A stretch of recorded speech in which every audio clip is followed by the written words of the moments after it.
Yeah. So this way we have boom, boom, boom. This way your image reads nicely across versus just straight down the middle. Okay, and from that little tiny micro detailing, because now we have another value to work with. Remember the color sampling? So by doing this light pass, I have more values to work with. I could pick up even hotter highlights. So I could start popping these highlights in and defining the forms, additional forms on his face. This is showing students how to do a little bit of texture work. You can see here I turn this layer on and off to basically kind of a rust texture I just threw over this guy on overlay layer. Here's a couple more, just copy and pasted that texture over. So it gives the painting some teeth. If you watch my previous tutorials, I talked about this as well. It's nice to have some teeth on your paintings. Teeth meaning that there's some texture work. There's some reminder that this is a handmade thing. That there's some imperfections. You know, like you zoom in here, it's not super perfect. These kind of things are kind of nice to have in a painting. It reminds people that it's done by hand. This is still a creation by a human being versus a perfect rendering from a computer. Right, which Photoshop tends to do if you're not careful with it. You know, stick with path and all this kind of airbrush stuff. You come out with a very digital feel. And personally, I don't really like that look that much. I like stuff that still reminds me of the analog side of us, right, the human side. Okay, so here are a couple more texture work.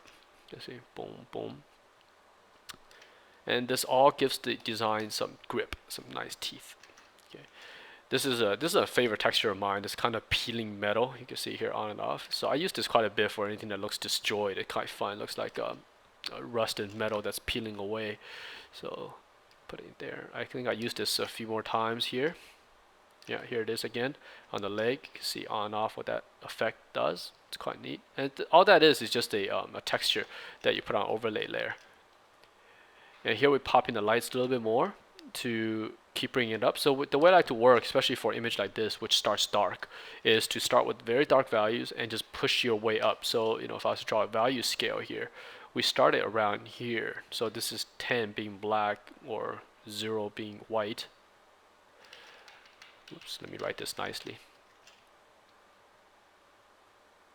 Alright, so that's white, this is black. Now I'm talking about value here, not color, value.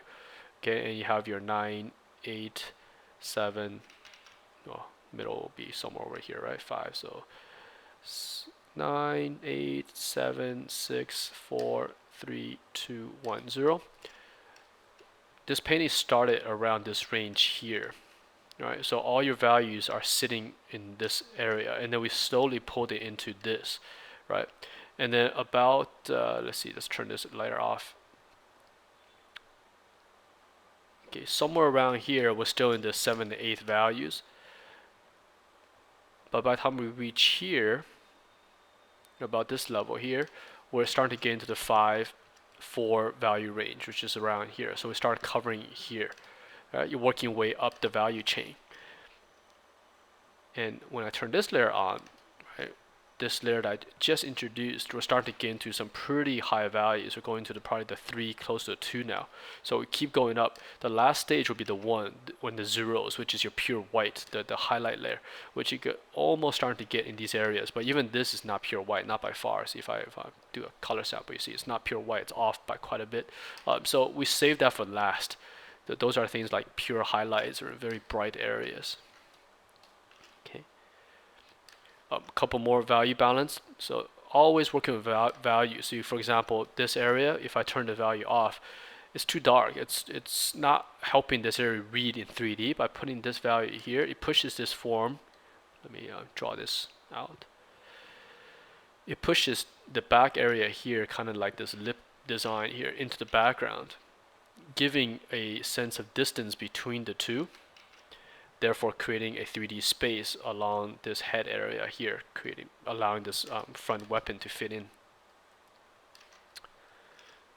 Okay, this layer, what is this layer? Oh, this is just some dirt trying to give it some energy. You can see, boom.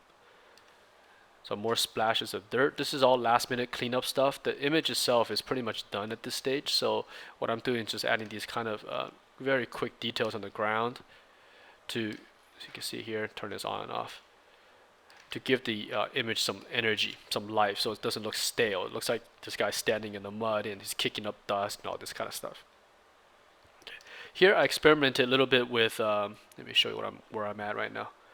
Okay, so at this stage I was actually gonna finish the image up, but I think we had about another 10 minutes left in class, so it's like, hey, let's do something else with this, right?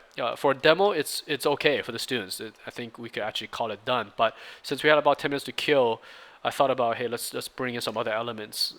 Let's continue this flow, right? For me, I love energy. I love the way things flow on a painting. So in this case, if I turn the smoke off, we have a energy flow that's going like this. If you follow the form where the eyes look, you can see all this major curves have this type of flow and energy.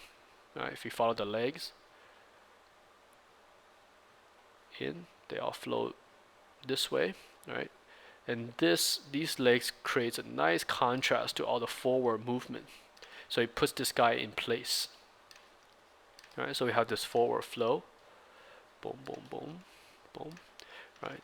These act as counterweights. It's almost like if everything is going too much in one direction, you counter it with another contrast. So this form looks stable because his legs are very straight here. Notice they don't have any curvatures. They're very straight.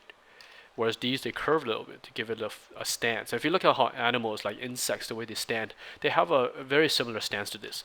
They makes them forward aggressive. The back leg are straight to give it strength. They look like they can lounge forward at you, right? A lot of potential energy stored in these joints right here. So this is a high stance. Basically, they could pump this straight. All the springs here will go, and this guy could go forward. But meanwhile, the front area is very forward aggressive, to show that they are able to attack you. So what I've done here in this layer is continue that curve. See these smokestacks? What it does is sort of kind of just balances out. It flows this way. So you have an overall arc that goes this way very, very smoothly. So this smoke doesn't go the other way. Right? It's very easy to, let me flop it. See here? I'm flipping the smoke.